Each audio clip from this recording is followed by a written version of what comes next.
The Jeff Younger Show is on. Dedicated to my sons, James and Jude. Speech is what makes us political animals. It's how we work out together what's good, just, and beautiful. It's how we come to agreement on what is the good life. Corrupt the capacity for language, and you corrupt civic life itself. Who corrupts language is the greatest threat to political order. 2,400 years ago, Aristotle identified the language corruptors, and they still walk among us. Aristotle called them sophists. A sophist looks like a wise man. He sounds like a wise man. He uses the same tools a wise man uses, argument, evidence, logic. But he's not interested in truth. He's interested in victory, in appearing wise, in getting what he wants, in getting money. Aristotle said that the sophist is one who makes money from what appears to be wisdom, but is not really wisdom. The emphasis is on appears. The sophist deals in total counterfeits, counterfeit arguments, counterfeit expertise, counterfeit sincerity. And here's the problem. If you can't tell the difference between the real thing and the counterfeit, you're going to be deceived. You'll hire the wrong people, you'll trust the wrong advisors, you'll believe the wrong arguments. You'll just lose in business and politics and life. Aristotle wrote an entire treatise on this problem. It's called On Sophistical Refutations. Literally, how to defeat and detect sophists. It was the world's first handbook on intellectual self-defense, I guess. Well, today we're going to extract the operational intelligence from that treatise. What is a sophist? How do you spot one? What techniques do they use? And how do you protect yourself? So let's get into it. I watched a video once where a grown man literally got on his knees and begged people to subscribe. Hands clasped, voice cracking. I think there was a sound effect like a whoopee cushion or some shit. That's what the algorithm rewards. Performance. Bullshit performance. Desperation theater. Well, I'm not fucking doing that. Here's the situation. I make videos. YouTube buries them unless you subscribe. That's the game. I didn't design it, but I understand it. You want more of this? Subscribe. Hit the bell. You don't? Fine. Go find one of the guys who will beg for it. There's plenty of those assholes on YouTube. But if you're here because you're tired of being sold to, tired of being manipulated and performed for, then you already know what to do, man. Just 2 clicks. Subscribe, bell. No theatrics, man. Do it. Okay, let's start with the basics. What is a sophist? Aristotle gives us a very precise definition. A sophist is someone who practices what he calls sophistics. And sophistics is making what appears to be wisdom, but it's not really wisdom. The sophist is one who makes money from what appears to be wisdom, but it's not real. He makes the weaker argument the stronger argument. And you can imagine making the weaker argument the stronger argument is going to pervert the course of reasoning and can have disastrous effects. Now notice the structure. The sophist trades in appearances, not reality. It's one of the reasons this channel emphasizes realism. The image is what's important to the sophist. He doesn't care about wisdom. He doesn't care about practical or theoretical wisdom. He doesn't even care about good outcomes. All he cares about is that he looks wise so that you do what he wants. Now, he's going to give you arguments, but they won't be valid arguments. They'll look valid to people who can't tell the difference. And there's kind of a second element to what a sophist is, and it's something that Aristotle talks about. In his framework, both the honest dialectician and the sophist have the same capacities. Let me say that again. The good guy and the sophist have the same capacity, the same skill set. They both know how to argue. They both understand logic and rhetoric. The difference is the deliberate choices that they make on what they will argue for. Aristotle put it this way. A sophist is so called in virtue of his deliberate choice, And a dialectician is so called not in virtue of his deliberate choice, but in virtue of the capacity he has. Okay, that's hard to understand for the way we write in the modern world. What does that mean? It means that the honest guy uses his skill to find the truth, and the sophist uses the same skill to win, to impress, to extract money or status. Let me put it even more simply. It's the same tools with opposite intentions. The honest man argues to help persuade people of the truth. The sophist argues to persuade people of things that are not true, usually for his own benefit. That is why sophists are hard to spot, because the honest man and the sophist aim at different things but are using the same techniques: logic, reason, and argument. They may look like the real thing because they're super good at counterfeiting reason. Okay, but the counterfeit is in fact made from the same materials as the genuine article, right? So you need to think about how to spot a sophist and understand what you can do about it. And it can be difficult, okay? But I got to tell you, the majority of people that you will run into in your life are sophists. You're going to run into people that care a lot more about some outcome for themselves than whether what they're saying is true. So what's the difference between a sophist and someone who's just wrong? We run into people all the time who are just incorrect in their opinions. Sometimes they even come to us honestly to help us sort them out. So what's the difference there? This is very important, okay? The ability to determine whether somebody's a sophist or they're just wrong can be the difference between making a friend and losing one. Everyone makes mistakes. Look, I'm going to shock you here. I have a fancy YouTube channel and all this stuff, and I tell you all this information that I've learned over 35 years of hard knocks. But guess what? I'm wrong about half the time, just like everybody else is. We're all wrong sometimes. We all make mistakes, okay? We all hold some false beliefs for some period of time until we get corrected. That's not sophistry. That's just the human condition. That's the very purpose of the good form of argumentation, is to help us find where we have false beliefs. The sophist knows his argument is flawed. That's the difference.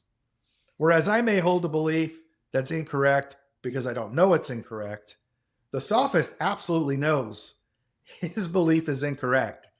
And that's why he holds it.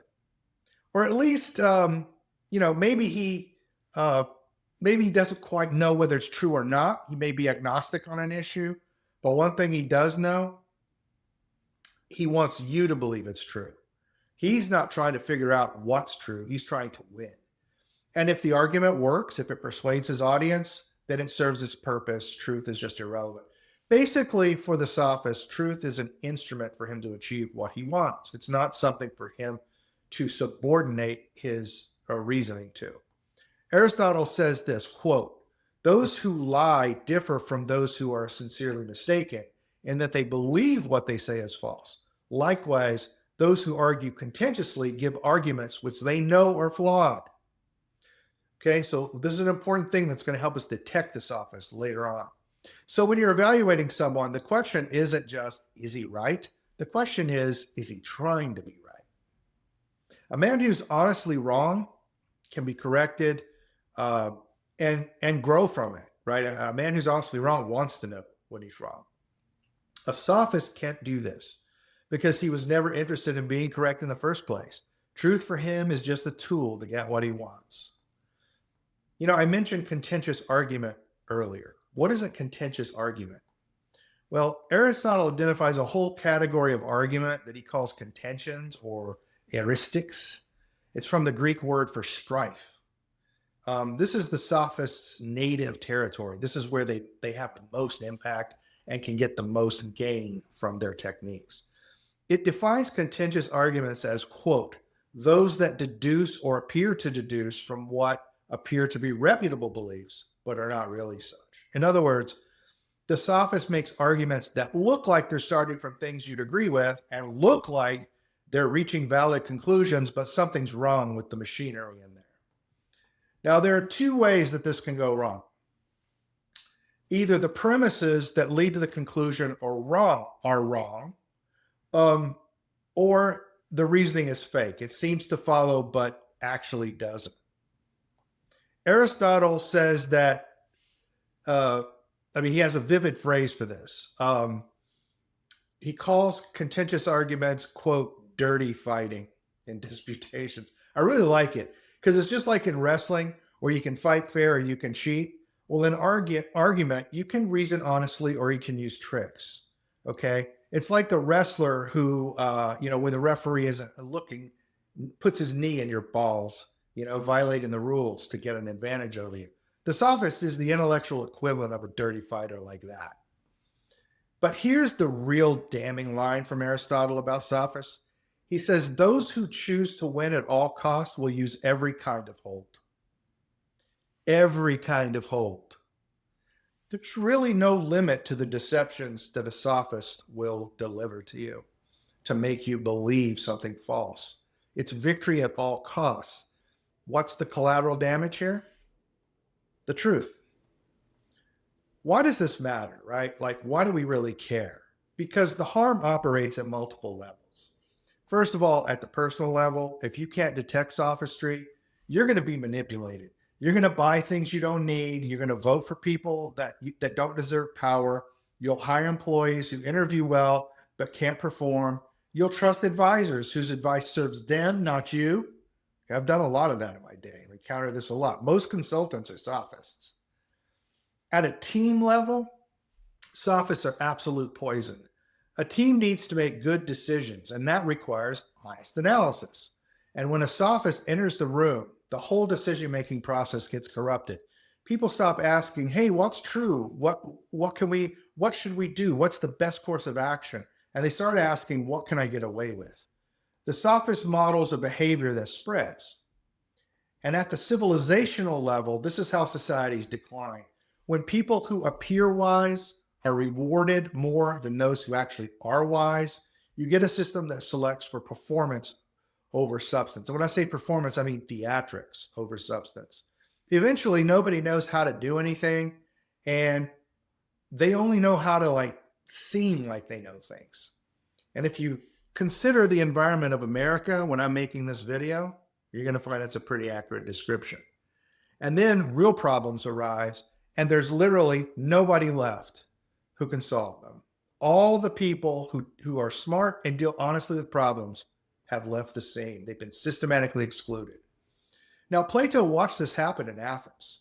The sophists taught the wealthy young men of the city how to win arguments, how to make the weaker case appear stronger, and Athens constantly made catastrophic decisions because of the influence of these evil sophists. One example of this would be the Sicilian expedition, the execution of Socrates, and other things. And all this happens in part because the culture had lost the ability to distinguish between real wisdom and its counterfeit. You understand how corrupters of language can lead to corruption of the society itself? Does that make sense? This is a serious issue. So how do sophists actually corrupt a team? Like specifically, how does that work? Well, it works through several mechanisms. First, they change what gets rewarded. If the sophist rises by seeming smarter rather than being smart, other people notice this, and the incentive shifts from substance to performance. People start optimizing for how their work appears rather than how good it actually is. Second, they make honest people look bad.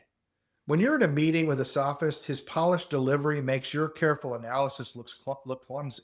In fact, a good analysis can often, in untutored people, provoke more skepticism than a slick presentation from a sophist.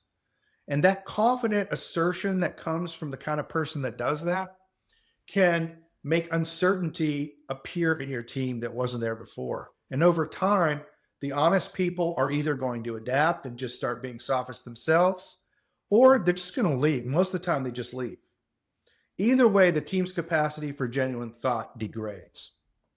Third, sophists undermine trust. I mean, look, once people realize someone in the group argues in bad faith, everyone becomes suspicious of everyone. Is he making that point because he believes it or because it serves his interests? And the collaborative environment that good thinking requires just totally breaks down. Finally, sophists waste time, lots of damn time. Enormous amounts of organizational energy goes into detecting, countering, and managing the bullshit put out by sophists. And every hour spent on this political nonsense is an hour that's not spent on actual work. I dare say that over 2/3 of the work in large companies is simply countering the bullshit put out by sophists. So there's a massive economic cost as well as a social cost to sophistry. All right. So we've talked about what they are and what problems they cause. How do you detect one? Aristotle gives us a theoretical framework, but I'm going to translate that into some modern terms so you can use it. Okay. Tell number one, they're in it for the money. They're not motivated by accomplishing the mission. They couldn't care less about the truth of things. All they want is an outcome that gives them more and you less. Are they a paid influencer? Probably a sophist. Won't disclose who funds them? Probably a sophist.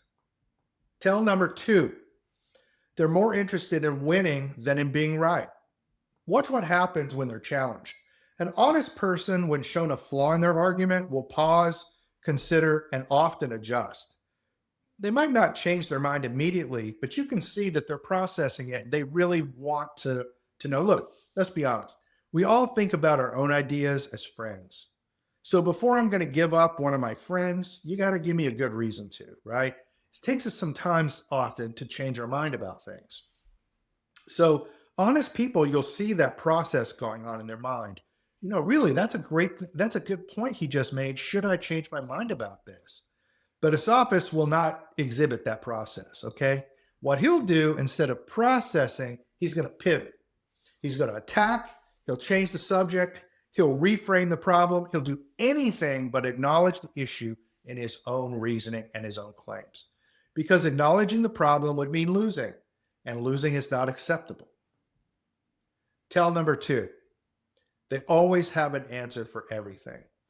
Real expertise is actually more characterized by knowing what you do not know than what you do know. Did you know that? That a real expert becomes highly conscious of the limitations of his knowledge. And let me tell you something. It turns out to be spectacularly difficult to actually know something. I remember one time Richard Feynman, the famous physicist, Nobel Prize winner, was asked, how many things did you come to know in physics? And he said, well, knowing things is very difficult.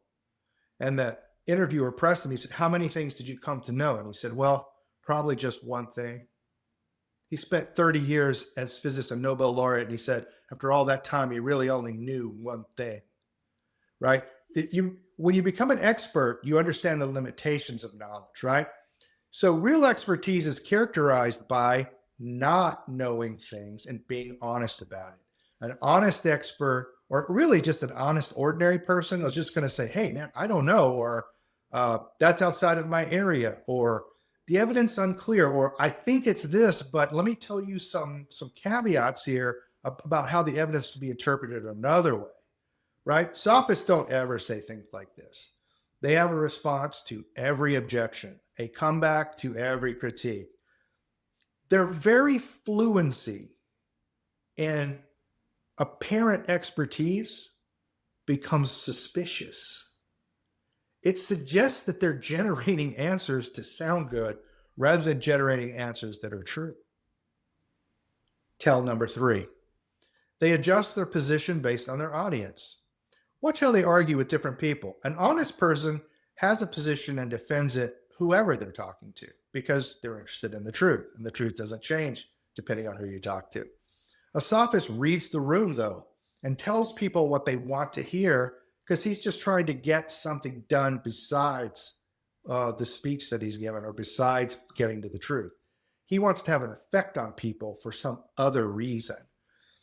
So he can have the same person or a different audience, and he'll just have different claims all over the place.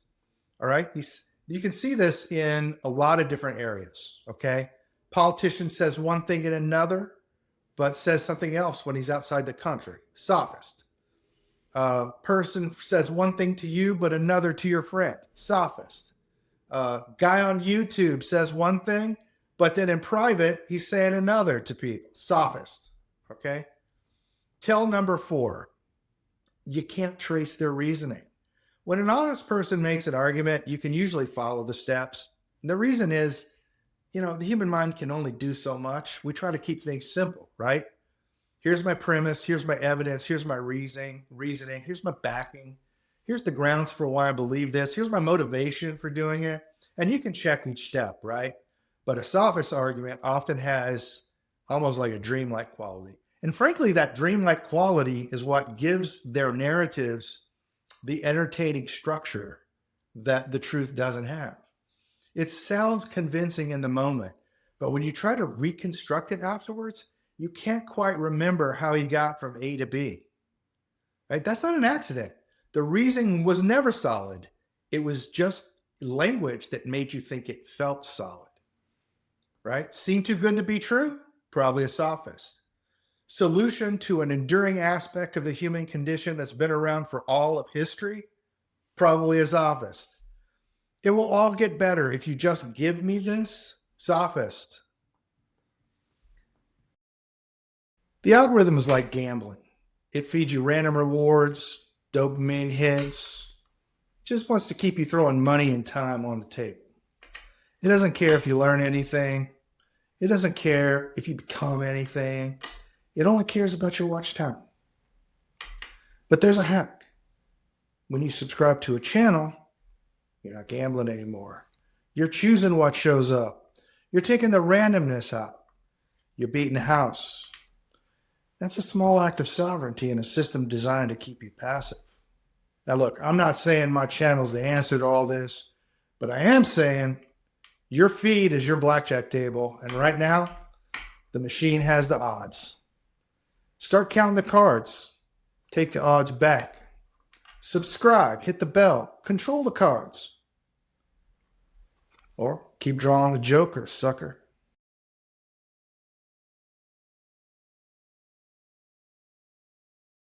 Tell number 5, they appeal to your emotions when they should be appealing to evidence. It's not always wrong to appeal to emotions, but there's a time and a place for it, right?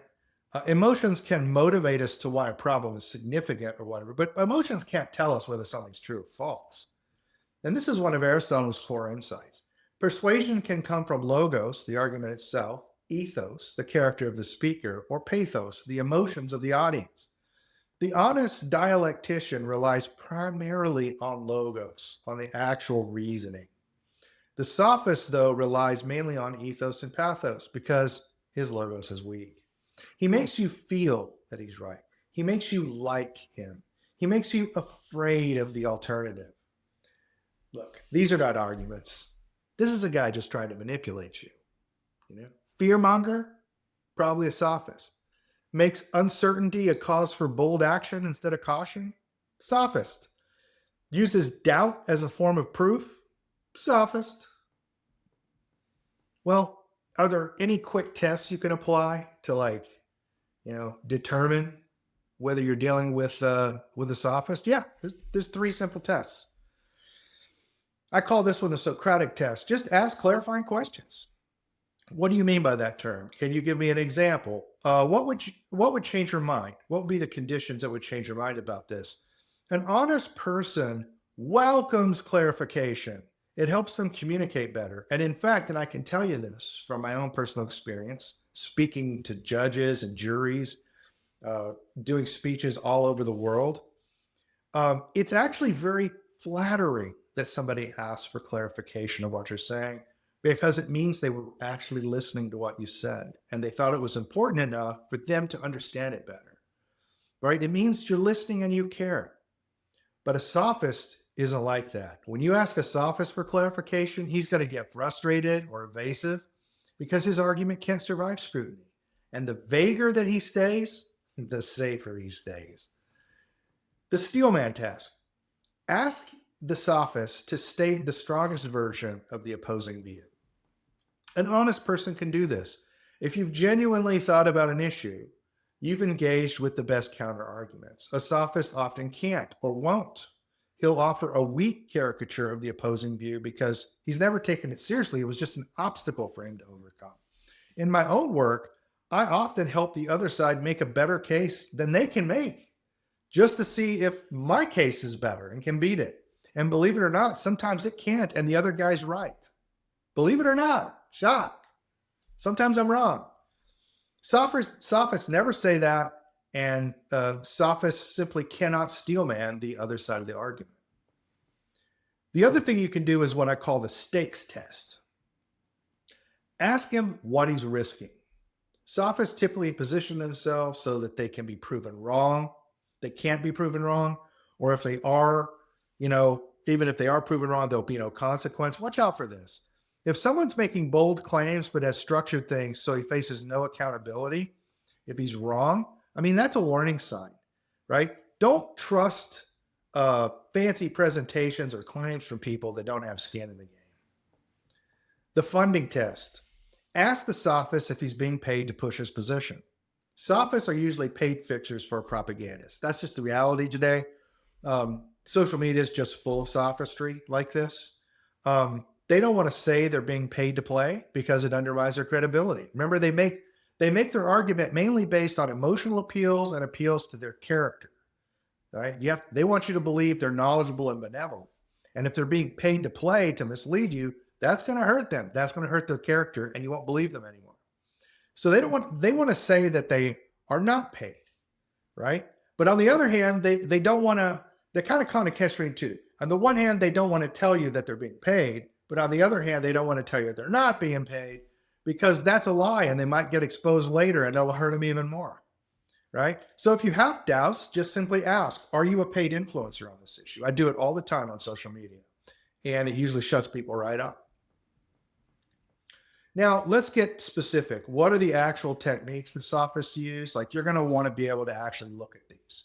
Again, these are cataloged in Aristotle's book on sophistical reputations. I'm going to give you the major categories. I'm going to translate these into modern language into sort of operational terms that you can use. The first technique used by sophists is ambiguity. Okay, this is the sophist's bread and butter. He uses words that mean one thing in one context and something else in another. And then he slides between the meanings, okay? Aristotle gives us an example. Someone says, he who is seated is writing, referring to Plato, who happens to be seated and writing. Then he says, Socrates is seated. Then he concludes, therefore, Socrates is writing.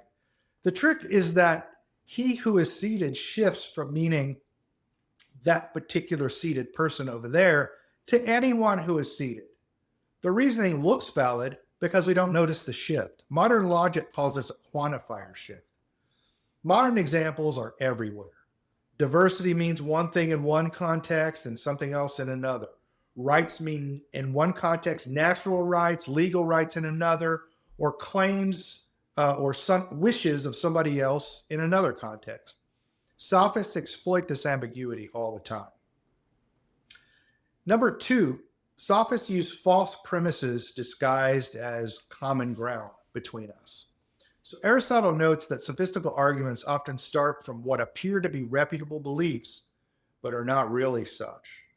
The technique is to state something controversial as if it were obviously true and then build on it. Since we all agree that X is true, and then next thing you know, you're pulling money out of your wallet and giving it to the sophist. When in fact, we don't all agree on X. But once you've nodded along, the sophist uses that nodding as permission to proceed. Third technique, invalid inferences that look valid. Some argument forms are valid, obviously. The conclusion genuinely follows from the premises that we call logic, right? But other kinds of inferences and argument forms are not valid. They just look like they might be, and sophists exploit this gap. Here's a classic example that's in every logic textbook. It's called affirming the consequence. If it's raining, the ground is wet. Well, look, the ground is wet, therefore it must be raining. Well, this is totally invalid. The ground could be wet for other reasons. Maybe somebody ran a water sprinkler over it. We don't know. But you see, when you put it in context and you put it all together, it kind of feels valid, right? That's why affirming the consequence is probably one of the most common logical fallacies you'll see in business and on social media. Irrelevant conclusions. Now, Aristotle identifies arguments that come to a conclusion, but not one that's relevant to what was proposed. And this is the main sophistical method. He appears to have proven his point, but if you look carefully, he's actually proven something else, something easier, something actually that probably no one even disputed. In modern terms, this is called moving the goalpost or proving a straw man. He defeats an argument that you didn't make and then acts as if he's defeated your actual argument. Very common. Fifth technique, overwhelming complexity. Aristotle calls these people false diagrammers. I love that term. And they construct proofs that are so complicated that the error is kind of hidden in the complexity. It may help to draw many irrelevant lines so as to make it harder to see what's going on. That's Aristotle's quote. Modern sophists do this all the time. They bury the weak point in jargon. It's 50 slides deep in a PowerPoint. They use a blizzard of data to hide the main issue. The audience can't really follow along, so they kind of defer to the apparent expert. And that's the goal of the sophist. They want you, again, to have that emotional deferral so that you'll do what they want. Another very common one is the appeal to authority or consensus. You'll hear people say, well, everyone agrees that X. Experts say this. Studies show that Y. Well, these aren't arguments. They're just signals that you should stop thinking and submit. Sometimes experts are right, but the sophist uses these appeals to authority precisely when he can't make an actual argument. If everyone does agree, or experts do say, or studies do show these things, that's backing for a claim. But we still need to know what the claim is.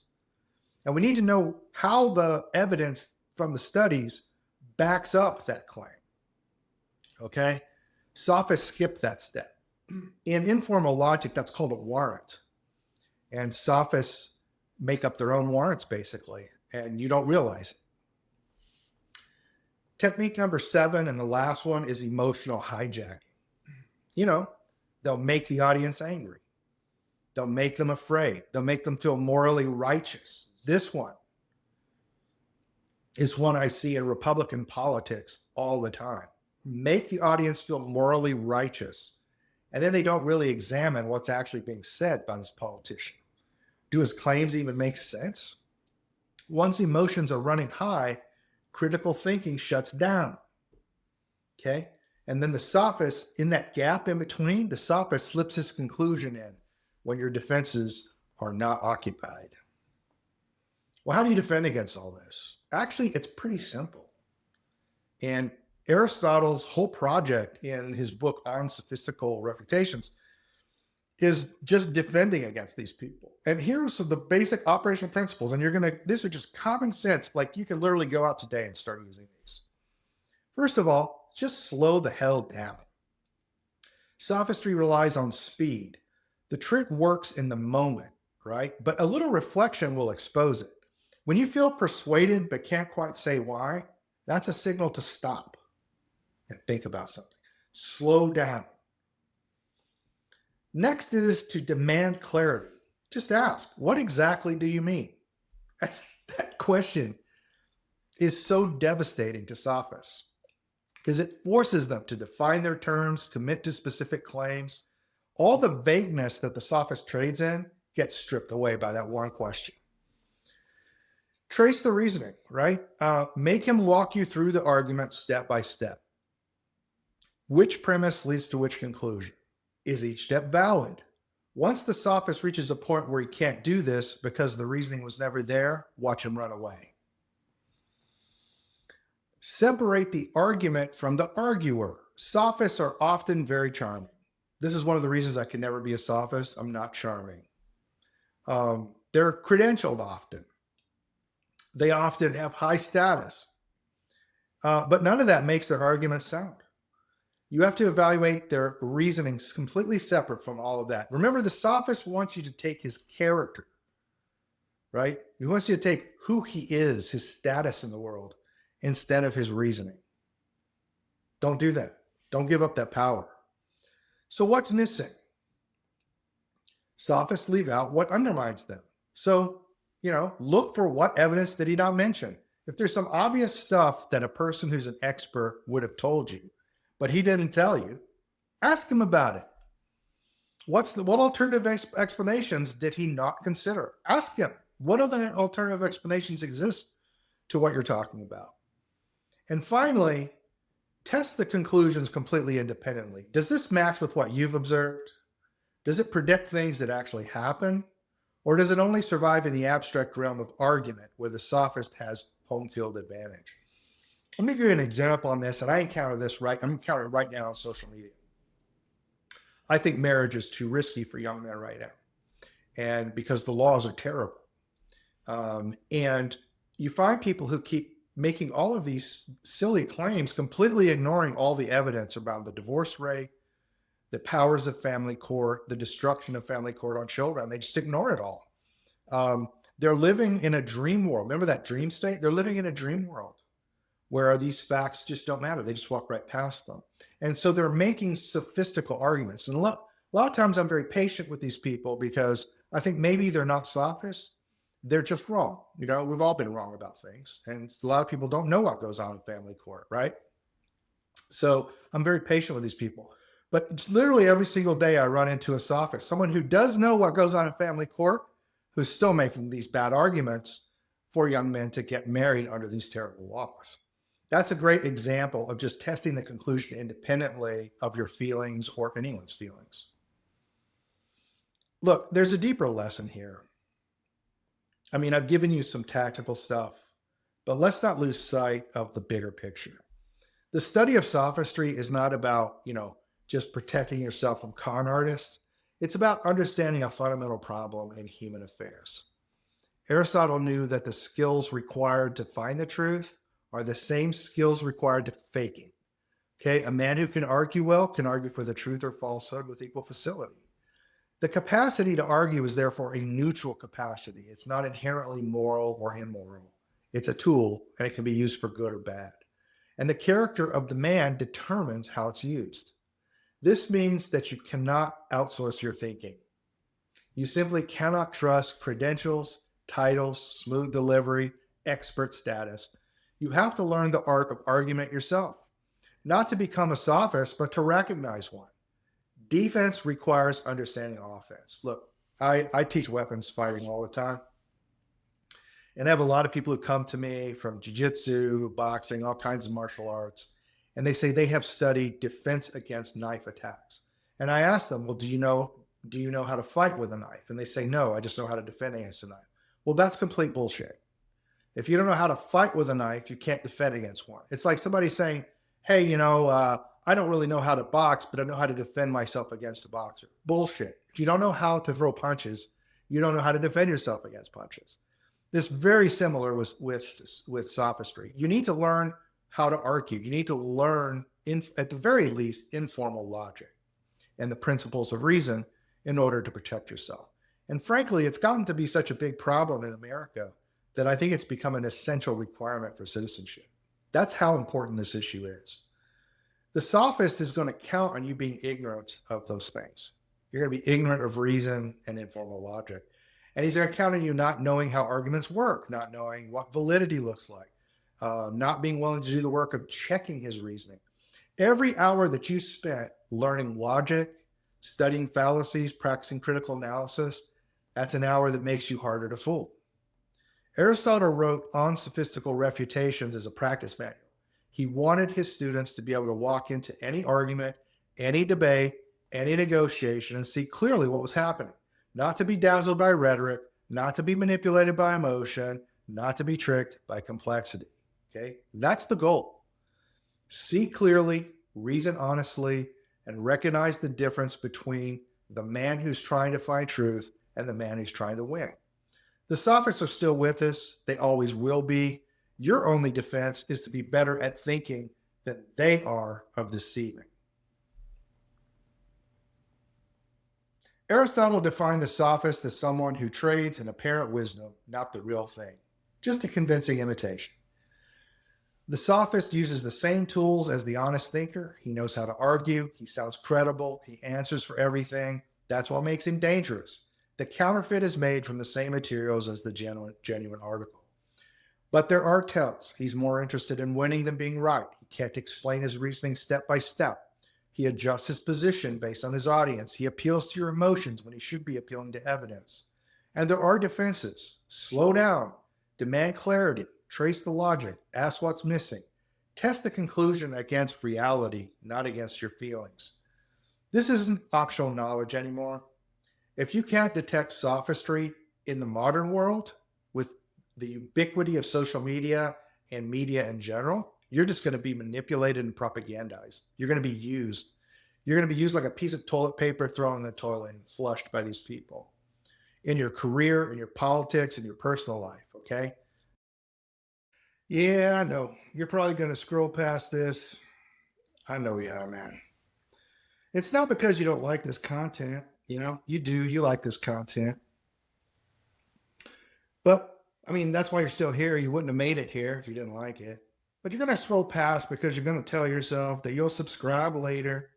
Next video, I'll do it next time. And when you have time and when you remember. Yeah, man, but you're not going to remember. I've been watching men do this for 35 years. Not just with YouTube subscriptions, but just with everything. Job applications, hard conversations, good workouts. It's always later. It's always tomorrow. Here's the truth, man. Later's where good intentions go to die. It's the part of the pasture where all the bullshit is. You don't want to go there. You need to cut through the bullshit. Take action. Do it now, right? All I'm saying is it's 2 clicks, man. It's like 2 seconds. Hit subscribe and then click the bell. You can do that right now. Or you can just prove me right about you, man. Your call. These sophists are everywhere, and they're very, very good at what they do. The techniques of sophistry today I think are much better, actually, than they were in Aristotle's day. But still, Aristotle gives you the basic armor. 2,400 years later, it still works. Learn it, use it, and teach the men around you. All right? I'm Jeff Younger. This is the Jeff Younger Show. I'll see you next time. Get off YouTube and go practice detecting sophistry. Do it now. The Jeff Younger Show, signing off.